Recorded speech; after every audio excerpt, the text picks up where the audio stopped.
উখরা, তোমাদেরকে যেই মাটি থেকে বানানো হয়েছে ওই মাটিতেই তো তোমাদেরকে রাখা হবে, ওই মাটি থেকে আবার তোমাদেরকে তোলা হবে। অতঃপর ওই রব যিনি আকাশ মাটি সৃষ্টি করেছেন, জমিন সৃষ্টি করেছেন, পর্বতমালা সৃষ্টি করেছেন, জঙ্গল সৃষ্টি করেছেন, ওই রবের দরবারে ফিরে যেতে হবে। ফিরে যেতে হবে একজনের দরবারে। সিঁড়ি বানায় যদি আসমানেও চলে যান, নাই, যাইতে পারবেন না, যাইতে পারবেন না। জমিনের নিচেও যদি চলে যান, বলুন না জমিনের নিচটা কে বানিয়েছে? কে বানিয়েছে? আসমানের উপরেও যদি চলে যায়, ওই আসমানটাও তো মালিক বানাইছে। আমাদের যাওয়ার কোনো জায়গা নাই।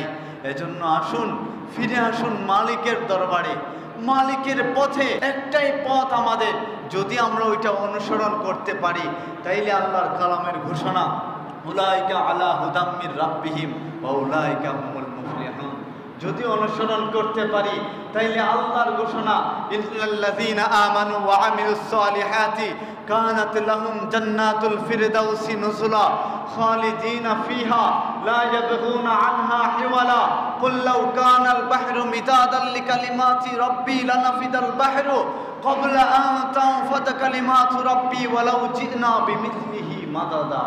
যদি অনুসরণ করতে পারি, ইয়া আইয়ুহাল্লাযীনা আমানুত্তাকুল্লাহা হাক্কা তুকাতি ওয়া লা তামুতুন্না ইল্লা ওয়া আনতুম মুসলিমুন। এটা সতর্কবাণী আপনার আমার জন্য, সতর্কবাণী। ইমানদার প্রকৃত মুসলমানের মতো মুসলমান হোক, সাবধান, প্রকৃত ইমানদার না হয়ে তোমরা কবরে আইসো না, এটা আল্লাহ ঘোষণা করে দিয়েছেন। এজন্য আসুন আমরা একটু আল্লাহর দিকে ধাবিত হই। রাতের বেলা যখন বিছানায় যাইব, যখন শুইতে যাইব, দু এক ফোঁটা চোখের পানি ফেলে ফেলে মালিকের দরবারে বলবো, মালিক অন্যায়গুলো তুমি দেখো না, একটু তাকাও না আমার দিকে। আকুল তামতা গাফুরুর রাহিম, আপনি না বলছেন আপনি গাফুরুর রাহিম, আপনি গাফুরুর রাহিম হইয়া যদি আমার চোখের পানি না দেখেন, যদি আমাকে ক্ষমা না করেন, মালিক আমার তো দ্বিতীয় কোনো মালিক নাই, খালিক নাই, সৃষ্টিকর্তা নাই, কে আমাকে মাফ করবে, কে ক্ষমা করবে? রাতের গভীরে একটু বইলেন, রাতের গভীরে একা একা একটু বইলেন, শুধু মালিকের সাথে কথা বইলেন, চম্বকের কানেকশন মালিকের সাথে কইরা নিয়েন, দেখবেন দুনিয়াটা এত প্রশান্তি। টাকা পয়সায় যদি সখী হয়ে যেত আর শান্তি পাওয়া যেত, তাহলে উন্নত বিশ্বের মানুষগুলা খুবই শান্তি পেয়ে যেত। আমরা তো মনে করি উন্নত বিশ্বের মানুষগুলা খুবই শান্তিতে আছে।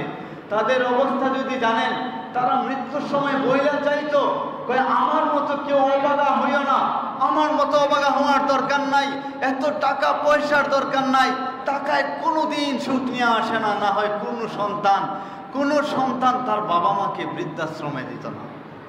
যদি টাকায় শান্তি হইতো, সন্তান বাবা মাকে বৃদ্ধাশ্রমে নিয়ে আসতো, তো আসতো কেমন কইরা? বৃদ্ধাশ্রমে রাইখা আসে সন্তান বাবা মাকে, ওইটা হইতো না। এজন্য আসুন, একমাত্র শান্তি তো আমাদের ইসলামী শান্তি। এজন্য আমাদের পীর বুজুর্গ যারা আছেন, আল্লাহওয়ালা যারা আছেন, তাদের নিসবতেও একটু সম্পর্ক রাখা দরকার, তাদের সাথে একটু কানেকশন রাখা দরকার। আমাদের পাশে আরেক সপ্তাহে বোধহয় আপনাদেরকে বলছিলাম করোনাওয়ালারা আছেন, হ্যাঁ, ওনাদের কাছে যায় একটু আমাদের নসিহত শোনা দরকার, ওনাদের সাথে সম্পর্ক রাখা দরকার, বা ওনাদের সাথে যারা চলাফেরা করে তাদের সাথে সম্পর্ক রাখা দরকার। আল্লাহর পথে ফিরে আসা দরকার। একমাত্র সঠিক পথ একটাই। এজন্য ভালো মানুষের সাথে সম্পর্ক রাখলে মানুষ ভালো হয়, আর খারাপ মানুষের সাথে সম্পর্ক রাখলে মানুষ খারাপ হয়ে যায়। সোহবতে সালেহ তোরা সালেহ গুনাত, সোহবতে তালেহ তোরা তালেহ গুনাত।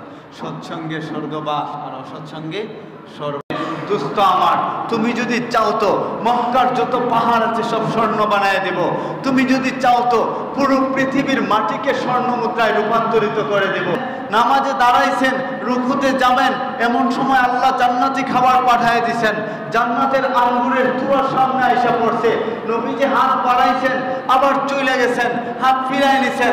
সাহাবায়ে কেরাম নামাজের পরে বললেন, ইয়া রাসূলুল্লাহ, হাত বাড়াইলেন আবার ফিরা নিলেন, সেটা কেন? নবীজি বললেন, আল্লাহ খাবার পাঠায় দিছিলেন, খাইতে চাইছিলাম, আবার মনে মনে ভাবলাম জান্নাতি খাবার জান্নাতে যায় খাবো, দুনিয়াতে চাই না।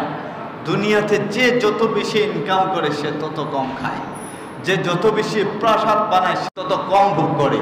এটা দুনিয়ার নিয়ম। মানতে পারবেন কিনা জানি না, হিসাব মিলিয়ে দেখেন। আমাদের সিলেটের রাগিব আলী, যার সম্পদের কোনো হিসাব নাই, 3 বেলা খাবারই খাওয়ার তার অনুমতি তা নাই, ডাক্তার নিষেধ দেওয়া দিছে। হ্যাঁ, যে যত বেশি সম্পদশালী সে তত কম কার। এজন্য আসুন আল্লাহর আইনের দিকে একটু আমরা ফিরি। কাইফা তাকফুরুনা বিল্লাহি ওয়া কুনতুম আমওয়াতান ফাহিয়াকুম সুম্মা ইউমিতুকুম সুম্মা ইউহয়িকুম সুম্মা ইলাইহি তুরজাউন। আল্লাহ বইলা দিছেন, বান্দা কিভাবে আমি আল্লাহকে অস্বীকার করো।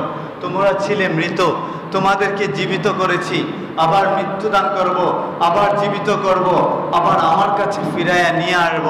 সুতরাং যাওয়ার কোনো জায়গা নাই, একটাই জায়গা আমাদের, শুধুমাত্র ওই রবের